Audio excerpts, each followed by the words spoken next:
Capítulo 14. El nombre del viento.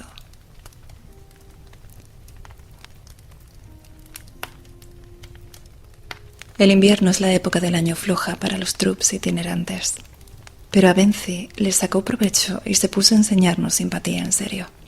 Sin embargo, como suele pasar, especialmente tratándose de niños, lo que yo había imaginado era mucho más emocionante que la realidad. No sería correcto que dijera que la simpatía me decepcionó, pero la verdad es que me decepcionó. No coincidía con el concepto que yo tenía de la magia. Resultaba útil, eso no podía negarse.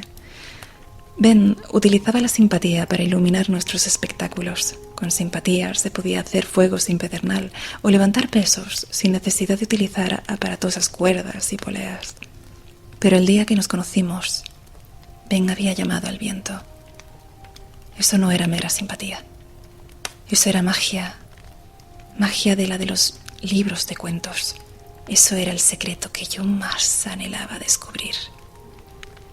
El deshielo primaveral había quedado atrás y la troupe recorría los bosques y los campos de la región occidental de la mancomunidad.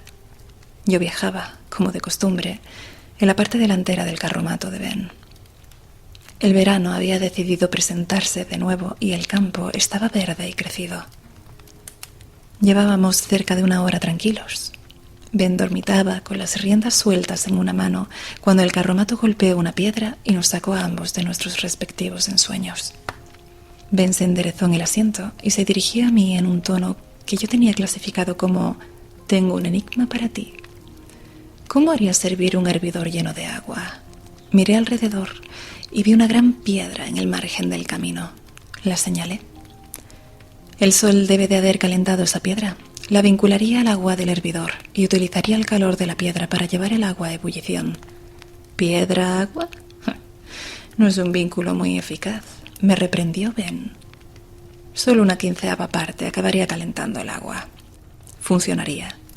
De acuerdo, pero es una chapuza. Tú puedes hacerlo mejor, Elir. Entonces empezó a gritar a Alfa y a Beta, una señal de que estaba de un humor excelente. Los animales se lo tomaron con más calma que nunca, pese a que Ben los acusó de cosas que estoy seguro de que ningún asno, y mucho menos Beta, que tenía una moral impecable, jamás ha hecho voluntariamente. Ben se interrumpió en plena invectiva y me preguntó, ¿cómo derribarías ese pájaro? Señaló un halcón que sobrevolaba un campo de trigo que había a un lado del camino. No creo que lo derribara, no me ha hecho nada. Hipotéticamente, eso digo. Hipotéticamente, no lo derribaría. Ben rió. Bien dicho, Elir, pero exactamente cómo no lo harías. Detalles, por favor. Le pediría a Teren que lo derribara. Ben asintió, pensativo. Muy bien, muy bien. Sin embargo, es un asunto entre el pájaro y tú. Ese halcón, lo señaló, indignado, ha insultado a tu madre. Ah, entonces mi honor exige que defienda personalmente el buen nombre de mi madre. Claro que sí. ¿Tengo a mano una pluma? No. Telu, dame paciencia para no... Ben me miró con desaprobación y me guardé lo que iba a decir. No te gusta ponerme las cosas fáciles, ¿verdad? Es una costumbre molesta que cogí de un estudiante demasiado listo para su propio bien. Sonrió. ¿Qué podrías hacer si tuvieras una pluma? La vincularía al pájaro y lo enjabonaría con jabón de lejía. Ben arrugó la frente. ¿Con qué tipo de vínculo? Químico. Seguramente un segundo catalizador. Hizo una pausa. Un segundo catalizador. Se rascó la barbilla. ¿Para disolver el aceite que suaviza la pluma? Asentí. Ben miró al pájaro. No se me había ocurrido, dijo con un deje de admiración. Lo tomé como un cumplido. Sin embargo, volvió a mirarme. No tienes plumas. ¿Cómo lo haces bajar? Cavilé unos minutos, pero no se me ocurrió nada. Decidí probar suerte y cambiar el rumbo de la lección. Llamaría al viento, dije con indiferencia, y le haría derribar al pájaro. Ben me miró como dándome a entender que sabía exactamente lo que me traía entre manos. ¿Y cómo harías eso, Elir? Me pareció intuir que Ben estaba dispuesto, por fin, a revelarme el secreto que había guardado todo el invierno. Al mismo tiempo tuve una idea. Inspiré hondo y pronuncié unas palabras para vincular el aire de mis pulmones al aire de fuera. Fijé el alar en mi mente, puse el pulgar y el índice delante de los labios fruncidos y soplé entre ellos.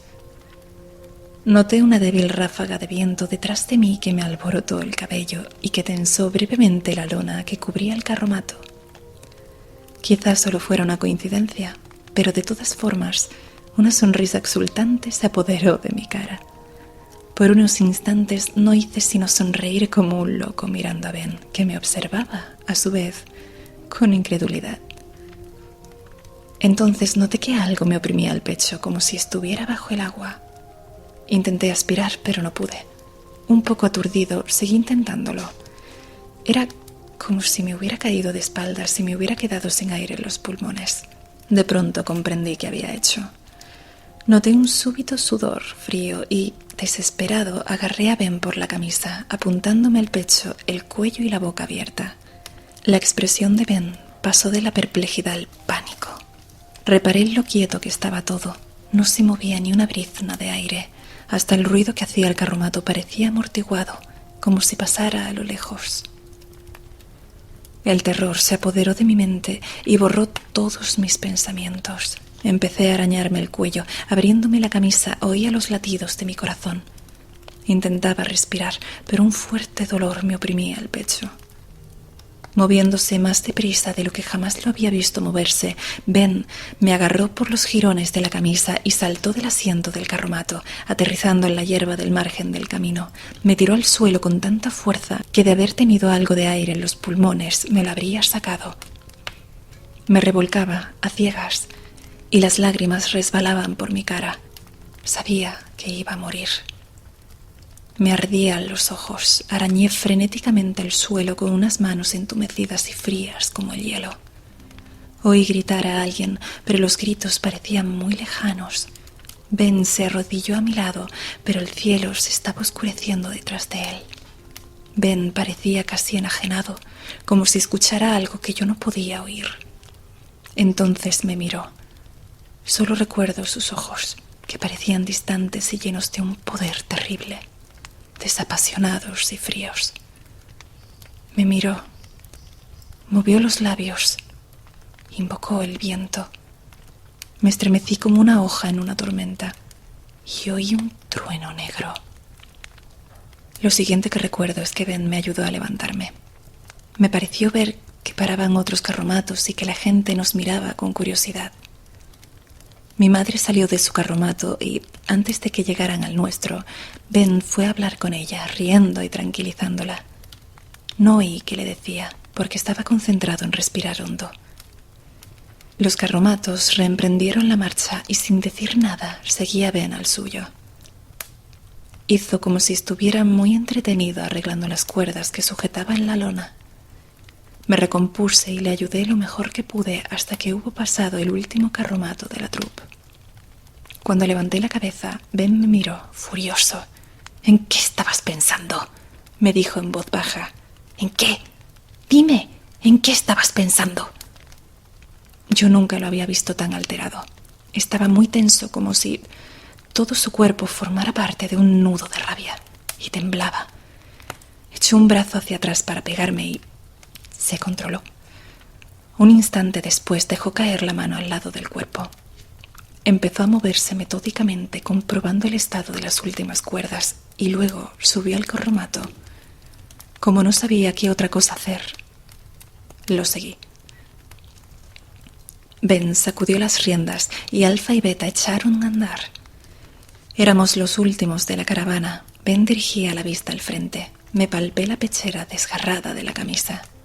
Nos rodeaba un tenso silencio. Lo que había hecho era una tremenda estupidez. Al vincular mi viento al aire que me rodeaba, había provocado que me fuera imposible respirar.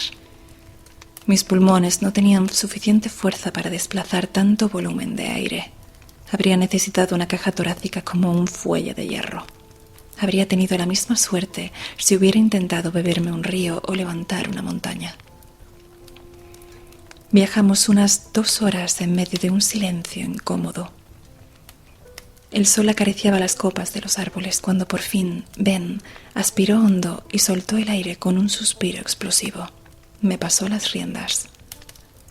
Cuando lo miré, me di cuenta por primera vez de lo mayor que era. Yo ya sabía que Ben estaba a punto de cumplir su tercera veintena, pero hasta ese momento nunca había aparentado la edad que tenía.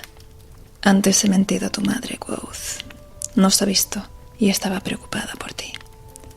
Mientras hablaba, no apartaba la mirada del carromato que iba delante del nuestro. Le he dicho que estábamos ensayando una cosa para una función. Es una buena mujer. No se merece que le mintamos. Seguimos un rato en un doloroso silencio, pero todavía faltaban unas horas para el ocaso cuando oí unas voces que gritaban «Y Tinolito», más adelante.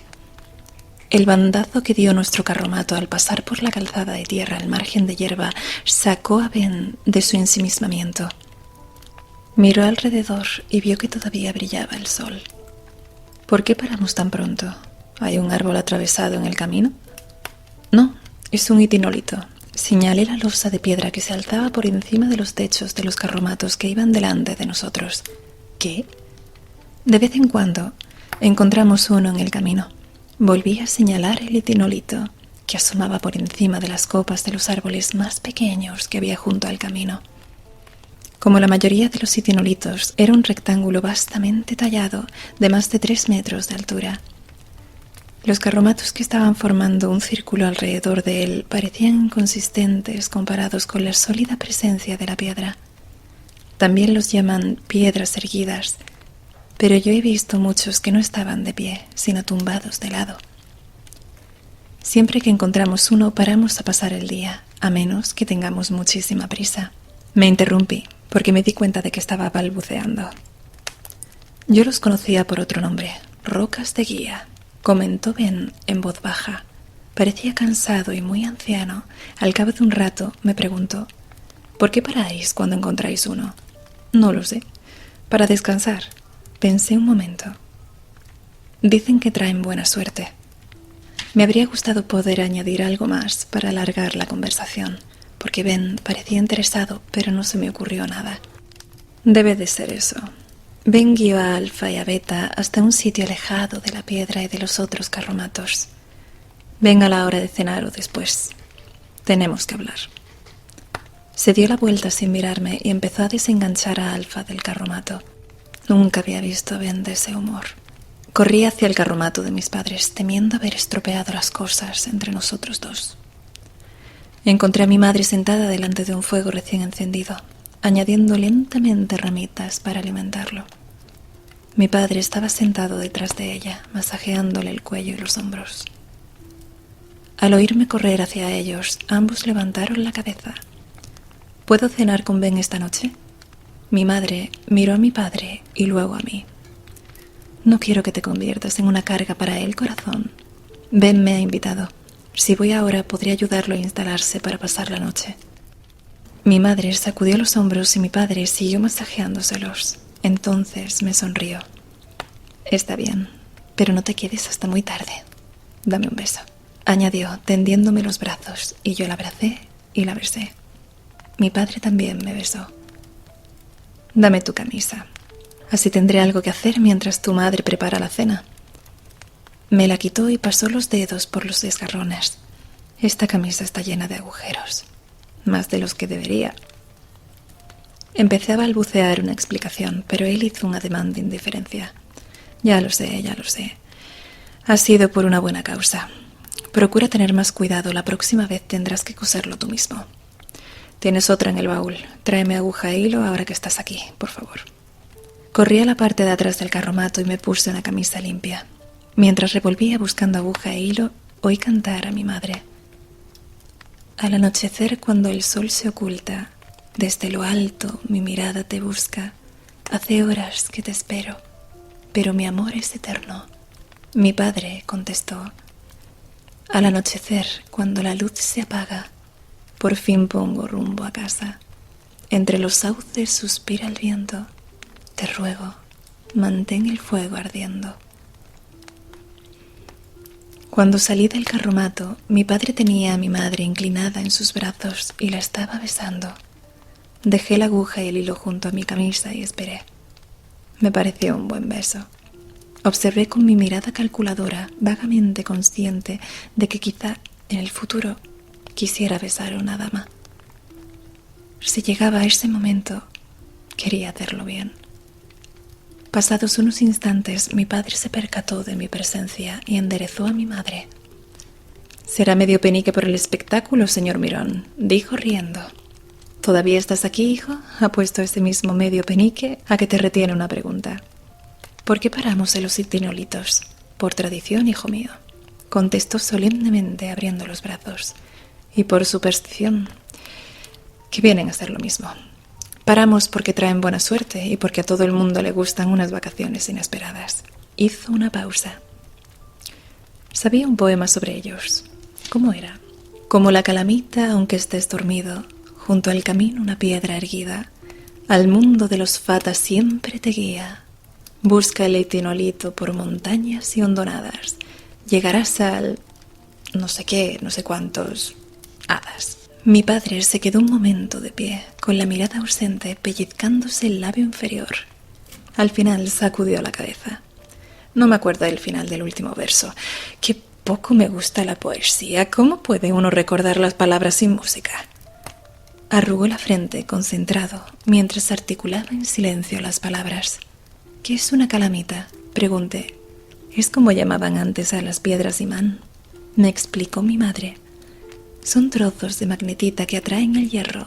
Hace años vi una en una atracción de feria. Miró a mi padre, que seguía murmurando. ¿No fue en Peleresin donde vimos la piedra imán? ¿Qué?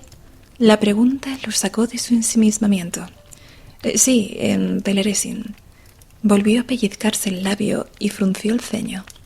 Recuerda esto, hijo mío. Aunque olvides todo lo demás, un poeta es un músico que no sabe cantar. Las palabras tienen que encontrar la mente de un hombre si pretenden llegar a su corazón, y la mente de algunos hombres es lamentablemente pequeña. La música llega al corazón por pequeña o acérrima que sea la mente de quien la escucha. Mi madre dio un bufido muy poco femenino. ¡Qué elitista! Lo que pasa es que estás haciéndote mayor. Dio un dramático suspiro. Ya sé que es una tragedia, pero lo segundo que pierden los hombres es la memoria. Mi padre infló el pecho y adoptó una pose indignada, pero mi madre lo ignoró y me dijo: además, la única tradición que hace que las troupes paremos en los itinolitos es la pereza. El poema debería decir así: ya sea invierno o verano, cuando voy por el camino, siempre busco algún motivo, piedra imán o magnetita, para hacer una paradita. Mi padre se colocó detrás de ella con un misterioso destello en la mirada. Mayor, lo dijo en voz baja mientras empezaba a masajearle de nuevo los hombros. Estoy dispuesto a demostrarle que se equivoca, señora. Ella compuso una sonrisa irónica. Estoy dispuesta a dejar que me lo demuestre, señor. Decidí dejarlos con su discusión y eché a correr hacia el carromato de Ben. Entonces oí que mi padre me gritaba: ¿practicamos escalas mañana después de comer? ¿Y el segundo acto de Timbertin? De acuerdo, contesté. Y seguí corriendo. Cuando llegué al carromato de Ben, él ya había desenganchado a Alfa y a Beta y los estaba almohazando. Me puse a encender el fuego, rodeando un montón de hojas secas con una pirámide de ramitas y ramas cada vez más gruesas. Cuando hube terminado, fui a donde Ben estaba sentado. Más silencio. Casi lo veía escogiendo sus palabras mientras hablaba. ¿Qué sabes de la nueva canción de tu padre? ¿Esa sobre el Lanre? Pregunté. No gran cosa. Ya sabes cómo es mi padre. Nadie oye la canción hasta que está terminada. Ni siquiera yo. No me refiero a la canción en sí, aclaró Ben. Me refiero a la historia que hay detrás. La historia del Lanre. Pensé en las docenas de historias que había oído recopilar a mi padre a lo largo del año anterior, tratando de encontrar una trama común. Lanre era un príncipe, dije, o un rey, un personaje importante. Quería ser el hombre más poderoso del mundo. Vendió su alma a cambio de poder. Pero entonces algo salió mal, y después creo que se volvió loco, o que nunca pudo volver a dormir, o... Me callé, al ver que Ben sacudía la cabeza. No vendió su alma, dijo. Eso es una tontería. Dio un hondo suspiro que parecía dejarlo desinflado. No lo estoy haciendo bien. Olvídate de la canción de tu padre. Ya hablaremos de ella cuando la termine. Conocer la historia de la Anre podría proporcionarte un poco de perspectiva. Ben respiró hondo y volvió a intentarlo. Imagínate un irreflexivo crío de 6 años. ¿Qué daño puede hacer? No sabía qué tipo de respuesta quería Ben, así que esperé un momento. Pensé que lo mejor era una respuesta sencilla. No mucho, contesté. Imagínate que tiene 20 años y que sigue siendo igual de irreflexivo. ¿Es peligroso? Decidí ceñirme a las respuestas obvias. No mucho, pero más que antes. ¿Y si le das una espada?, dijo Ben. Entonces lo entendí y cerré los ojos. Más. Mucho más. Ya lo entiendo. Ben, de verdad. El poder está bien y la estupidez es, por lo general, inofensiva. Pero el poder y la estupidez juntos son peligrosos. Yo nunca te he llamado estúpido. Me corrigió Ben. Eres inteligente, eso ya lo sabemos. Pero a veces eres irreflexivo. Una persona inteligente e irreflexiva es una de las cosas más aterradoras que existen. Y lo peor es que te he estado enseñando cosas peligrosas. Ben miró la estructura de leña que yo había preparado. Cogió una hoja, murmuró unas palabras y vi como una pequeña llama cobraba vida en el centro, entre las ramitas y la yesca. Giró la cabeza y me miró. Podrías matarte haciendo algo tan sencillo como esto. Compuso una sonrisa forzada, o buscando el nombre del viento. Fue a decir algo más, pero se frotó la cara con ambas manos. Exhaló un gran suspiro. Cuando apartó las manos, su rostro denotaba cansancio. ¿Cuántos años tienes?, dijo. El mes que viene cumpliré 12. Sacudió la cabeza. Es tan fácil olvidarlo. No te comportas conforme a tu edad. Cogió un palo y atizó el fuego. Yo tenía 18 años cuando entré a la universidad, dijo. Hasta los 20 no supe todo lo que sabes tú. Se quedó mirando el fuego. Lo siento, Quoth. Esta noche necesito estar solo. Necesito pensar. Asentí en silencio. Subí a su carromato, cogí un trébede y un hervidor, agua y té. Bajé y lo dejé todo al lado de Ben. Él seguía contemplando el fuego cuando me marché. Como sabía que mis padres no me esperaban hasta más tarde, me fui al bosque. Yo también necesitaba pensar. Le debía eso a Ben. Me habría gustado poder hacer algo más. Ben tardó todo un ciclo en volver a ser el de siempre. Pero nuestra relación se resintió. Todavía éramos muy amigos y, sin embargo, había algo que se interponía entre nosotros. Yo me daba cuenta de que Ben se estaba separando deliberadamente de mí. Nuestras lecciones casi se interrumpieron. Ben dejó de enseñarme rudimentos de alquimia, limitándose a la química. Se negó a enseñarme sigaldría y, por si fuera poco, empezó a racionar la poca simpatía que consideraba prudente enseñarme.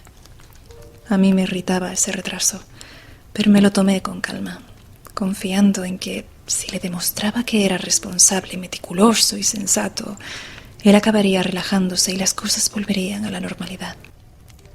Éramos de la familia, y yo sabía que cualquier problema que hubiera entre nosotros acabaría solucionándose. Lo único que necesitaba era tiempo. No sospechaba que nuestro tiempo se estaba agotando.